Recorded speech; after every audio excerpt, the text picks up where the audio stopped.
no se atreva a hablar de sus servicios, alimaña. Ya tendrá tiempo de aclararlo todo delante de un tribunal militar. ¡Maldito bastardo! Vienen a detener al capitán de la Mata. Tendrá que rendir cuentas de sus acciones ante un tribunal militar en un consejo de guerra.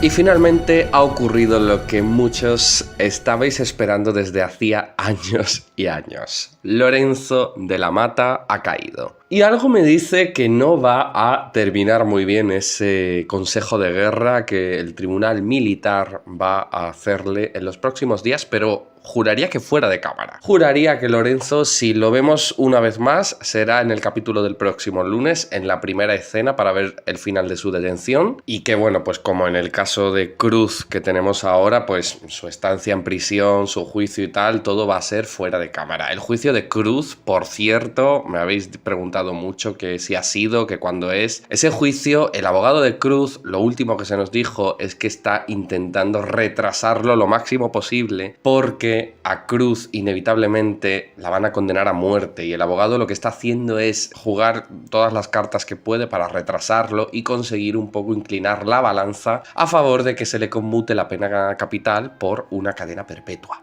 Por eso es tan caro el abogado de Cruz, porque es el abogado más importante abolicionista de la pena de muerte de España en ese momento, en el mundo de la promesa, claro. Pero bueno, que nosotros estamos aquí para hablar del juicio del capitán de la Mata, del final del capitán de la Mata. Al final, estos negocios de desfalcos que llevaba a cabo con el ejército, que ya en su momento sospechó el barón de Linaja, que los tenía, y luego el barón pues le compartió antes de morir sus sospechas al conde de Ayala. El conde de Ayala fue el que ya le dio esta información.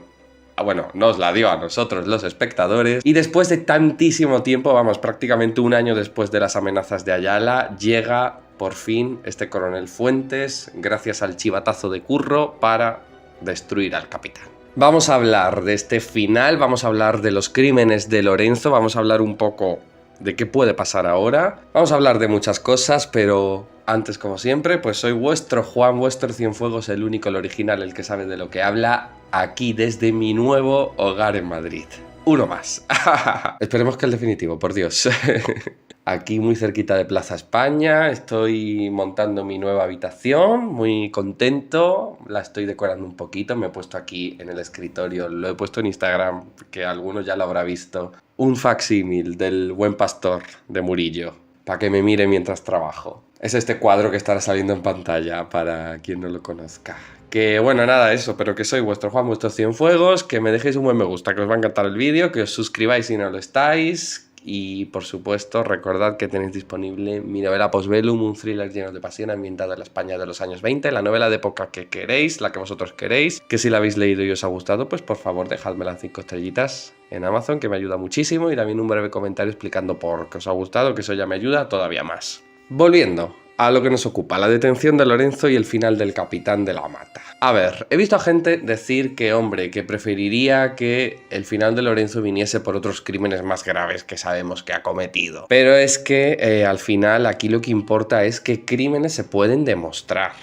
Es como el caso de Cruz. ¿Hay forma de demostrar que, por ejemplo, mató a Fernando? No hay ninguna, porque estaban en la habitación, a solas, ella y él. Y Fernando está muerto, no puede decir nada. Y Cruz obviamente no se va a echar ese muerto encima. Pues con el capitán igual. Además que también muchos crímenes de Lorenzo, aunque en esa época sí que podían llegar a estar penados, por ejemplo las palizas a Eugenia, podía meterse en un lío por eso, también estaban socialmente vistos de otra forma. O sea, hoy en día lo que Lorenzo le hacía a Eugenia es completamente impensable, pero en aquella época existía esta cultura de mirar hacia otro lado, no meterse en lo que hacía un cabeza de familia con su mujer y sus hijos. Eso era cosa de una casa, un asunto privado y ya está. Al margen de los maltratos a Eugenia, los maltratos a Curro, bueno, este último envenenamiento a Eugenia con el láudano que además ahí tiene la complicidad de Leocadia. ¿Qué más crímenes le conocemos al capitán? Pues está el desfalco, está el tráfico de armas con Pelayo, y no olvidemos también todo este plan, todo este tinglado que armó el capitán con su amante en aquel entonces, la baronesa de Grazalema, para seducir al barón de Linaja y luego quitárselo de en medio. Lo que pasa que que ese plan no terminó de salir porque, bueno, se les adelantaron las supercriadas, que fueron las que acabaron con el varón, que adelantaron entonces la venida del capitán, que lo único que le interesaba era la herencia de su suegro. Y luego ahí estuvo en un doble juego el capitán con la baronesa y Cruz, que por un lado parecía que se intentaba deshacer de la marquesa, pero también se intentaba deshacer de la baronesa. Estuvieron cómplices Cruz y Lorenzo para envenenarla y matarla. Y también, bueno, no olvidemos todo el asunto de intentar matar a Curro la cacería, que resultó en la muerte de Feliciano. Al final, si nos ponemos a repasar, obviamente el capitán es una persona horrible y un criminal, pero si nos ponemos a comparar con otros villanos como Leocadia, como Cruz, casi que es el que menos crímenes tiene, o al menos crímenes mortales.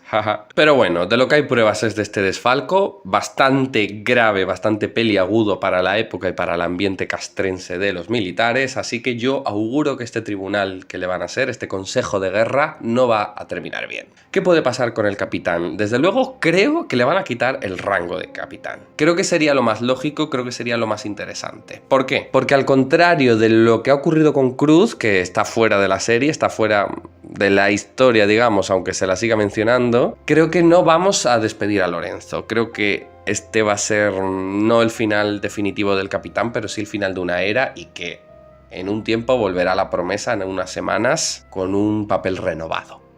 Y creo que lo más interesante sería verlo ya sin ser militar, desposeído de sus ringorrangos, desposeído de sus galones y bueno, convertido en un despojo. El título de conde de la Mata no sé yo si se lo podrían quitar también o no. Tampoco creo que sea muy importante, porque al final lo de que Lorenzo sea conde es una cosa que yo creo que se nos olvida cada 2x3 porque ni se menciona. De hecho, una cosa que a mí me dio bastante coraje es que cuando vino Eugenia, esta última visita, en ningún momento la llaman condesa, y deberían llamarla condesa porque es la esposa de un conde. Pero no, porque bueno, entiendo que a lo mejor Lorenzo prefiere que le digan capitán en lugar de conde. Vale, pero Eugenia. Así que creo que sí que puede ser interesante este nuevo papel de Lorenzo. Puedo intuir o puedo pensar que a lo mejor se salva gracias a Leocadia, bien porque Leocadia quiera tenerlo en deuda, o bien porque, bueno, lleguen ahí a una especie de acuerdo en el que Leocadia lo salva para que él no dé el nombre de Ángela, porque al final Ángela es la que ha estado trasteando con sus papeles, y Leocadia le ha dicho que él se merece lo que le está pasando, pero claro, también le ha dicho que ni se le ocurra mencionar a su hija, pero claro, es que si Lorenzo, que es una serpiente y no conoce lealtad, se ve acorralado y cree que puede sacar algo metiendo a Ángela en el tinglao, pues es que la va a meter. Es que no hay, aquí no hay dos sin tres. Hablando un poquito aquí también de las reacciones de todos, me mata cómo en la escena de la detención, que además creo que sale al principio de este vídeo porque he querido poner el clip, cuando el coronel Fuentes dice que vienen a detener a Lorenzo, que tiene que pagar por sus crímenes y tal, vemos las reacciones de prácticamente toda la familia, ¿no? De Jacobo, de Adriano, de Manuel, de Catalina. Me mata que todos están, pues, reaccionando acordes, ¿no? Bastante en shock, bastante horrorizados, bastante... Bueno, Curro sonríe, como no, es que es... Vamos, la mejor reacción. Salvo porque tenemos la reacción de Alonso, que yo he dicho, pero por favor el Marqués, pero ¿cómo se puede ser tan papanatas? La reacción del Marqués, cómo mira a Lorenzo con una cara de no me estoy enterando de nada, que parece que está a punto de preguntar, pero que Lorenzo es militar. Madre mía. Alonso. Pero bueno, que muchas ganas de ver esto tenía, de ver este final de Lorenzo. Ojalá que nos construyan de nuevo el decorado de la cárcel de Luján, donde vimos a Rómulo en su momento, y veamos un poquito también de su estancia en prisión, que lo veamos caer a lo más bajo. Pero lo que digo, una de dos, o Lorenzo pierde su rango de capitán y vuelve bastante con la cabeza gacha, o también puede ocurrir todo lo contrario, ojito, que no le pase nada y después de una estancia a la sombra regrese con aires renovados y muchas ansias de venganza. Porque desde luego que si este fuera el final definitivo para siempre del capitán, a mí me sorprendería y me dolería mucho, porque es que Guillermo Serrano es que no se le puede perder. Hay que aprovechar bien al personaje y darle todas las tramas posibles porque es que es un gustazo ver a este actor trabajar. Ya me decís vosotros lo que opináis, lo que pensáis, lo que os ha parecido todo esto, lo que creéis que va a ocurrir, si os gusta lo que os he contado, si no, nada, me lo decís. Como siempre ya sabéis, vuestro Juan, me dejáis un buen me gusta, que seguro que os ha encantado el vídeo, y suscribíos, que aquí es donde vais a tener el mejor contenido de La Promesa, más fiable, más veraz y de mayor calidad. Y por supuesto, que si tenéis todavía más ganas de historias de época, pues que tenéis disponible en Amazon mi novela Postbellum, un thriller de época ambientado en la España de 1920. Es un thriller, pero está lleno de pasión y bueno, vais a ver que la lectura no os va a dejar indiferente porque bueno, va a parecer que estáis viviendo en esa época, que estáis viviendo en 1920,